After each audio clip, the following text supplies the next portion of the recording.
Important that we pay attention to the wording of Paul.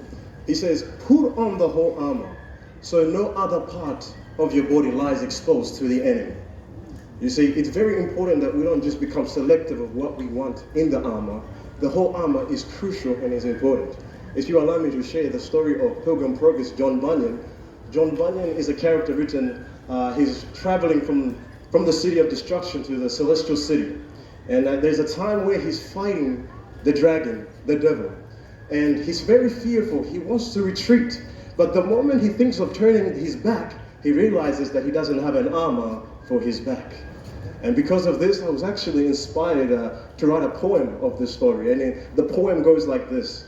Within this dark and dreary world, I sometimes feel like a fish out of water. Creation that once flourished with beauty is now withering. The atmosphere is not safe to breathe in. It is contaminated with unholy words, crime, and drugs.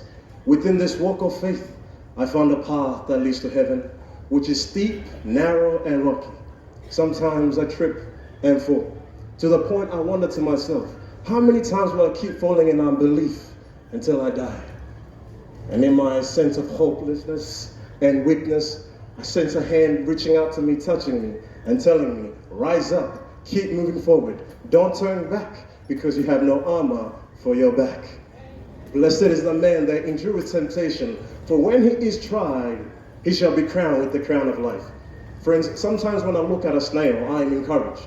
Because of perseverance, the snail reached the ark.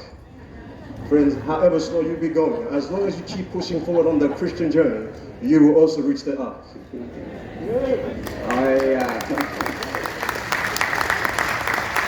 I'm aware that Geoffrey is a lay preacher, but he's also a poet. Thank you for sharing that. And